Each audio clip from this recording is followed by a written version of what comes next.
Doteraz sme pracovali prevažne s textami alebo s obrázkami. Či už to boli klasické obrázky, cliparty, tvary alebo snímky, všetky majú podobný princíp. Okrem tohto sa však v prezentáciách často budete stretávať aj s rozličnými tabuľkami. Tabuľka platov, zoznam produktov alebo cenová ponuka pre zákazníka. Tabuľku môžete vložiť pomocou tohto tlačidla. Koľko stĺpcov a riadkov potrebujeme? 4 stĺpce a 5 riadkov. Zatiaľ tabuľku vymažem.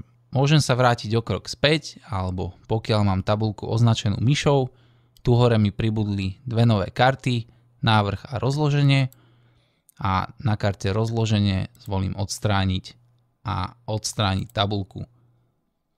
Druhým spôsobom, ako si môžete vložiť tabuľku, je ísť na kartu vložiť.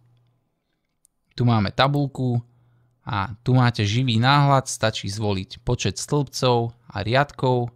Ja potrebujem 4x5 a v tabuľke sa môžem presúvať pomocou myši, môžem použiť aj šípky klávesnice alebo často sa používa aj klávesa Tab, najmä vtedy, ak postupne vyplňujete v tabuľke všetky údaje. Ja budem používať tabulátor, máme 3 zamestnancov, Pankrát, Servát a hádajte, kto bude tretí. Áno, uhádli ste, tretím bude Golonka. Do stĺpca pôjdu názvy dní, takže pondelok, útorok, streda, štvrtok. Chýba nám však jeden riadok. Nový riadok môžete vytvoriť tak, že kliknete pravým tlačidlom myši niekam do posledného riadku, vložiť a riadky pod. Druhou možnosťou je, že keď ste na poslednej bunke v tabuľke, stačí stlačiť tabulátor. Vytvoril sa nám nový riadok a tu bude piatok. Teraz chcem povyplňovať dochádzku mojich zamestnancov, označím niektorú bunku a potreboval by som vložiť fajku. Tu nájdem v symboloch, takže karta vložiť, symbol a fajku nájdete v type písma Wingdings, to je na konci. Označím si ju a vložiť. Teraz ju môžem skopírovať, takže označím si ju a stlačím Ctrl+C a klikám, kde ju chcem mať a dávam Ctrl+V.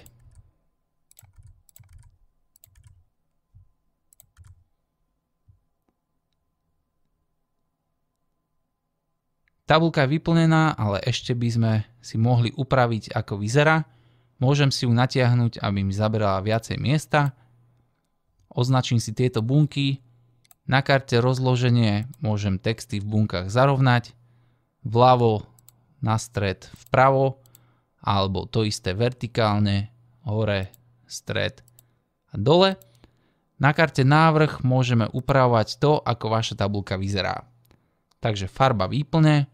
Predtým si musíte označiť buď celú tabuľku, alebo môžete aj niektoré konkrétne bunky, ak chcete napríklad zvýrazniť len niektoré konkrétne hodnoty.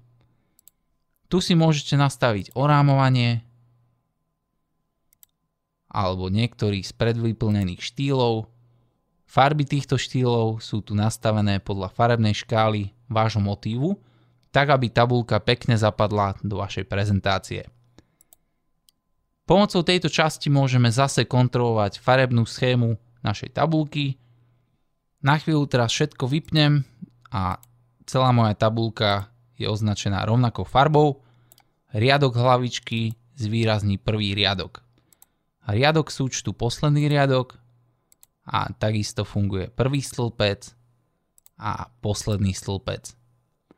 A zakázané riadky odlíši farebne jednotlivé riadky a zakázané stĺpce spraví zase to isté, ale so stĺpcami. My potrebujeme zvýrazniť riadok hlavičky a prvý stĺpec, pretože tam máme názvy našich údajov v tabuľke a v samotnej tabuľke si môžeme zvýrazniť buď zakázané riadky, vtedy ak nám záleží na jednotlivých dňoch, alebo zakázané stĺpce, keď nás viacej zaujímajú jednotliví zamestnanci. OK. Tieto nástroje na vytváranie tabuliek sú síce celkom dobré, ale je dobré poznamenať, že samotný PowerPoint neslúži na vytváranie tabuliek, je to nástroj na tvorbu prezentácií. Pokiaľ potrebujete niečo jednoduché, môžete v pohode používať PowerPoint. Na zložitejšie tabulky, kde budete potrebovať niečo rátať alebo zložitejšie to naformátovať, je lepšie možno použiť Excel.